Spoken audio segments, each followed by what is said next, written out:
पुण्यात मंचरमध्ये धक्कादायक कारवाई करण्यात आलेली आहे. तर तुम्ही आणि आम्ही आपण सर्व जे दररोज आपण सकाळी उठल्यावर दूध पितोय, ते दूध खरंच शुद्ध आहे का?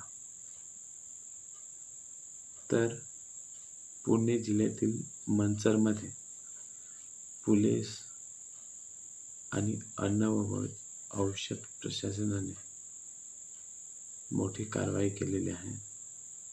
या कारवाईमध्ये भेसळ दूध तयार करणारे जे रॉकेट आहे, ते रॉकेट उघडे केलेलं आहे. तर हे आरोप काय आहे, तर दुधात शॅम्पू, रसायन आणि विविध प्रकारचे जे पावडरी आहेत,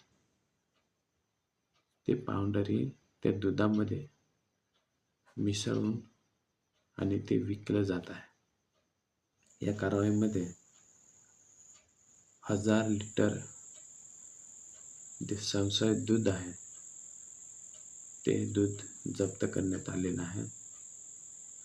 तर 13 जणांना अटक करण्यात आलेली आहे. अशा महत्त्वाच्या आणि सत्य बातम्यांसाठी आमचा चॅनल फॉलो करा. धन्यवाद.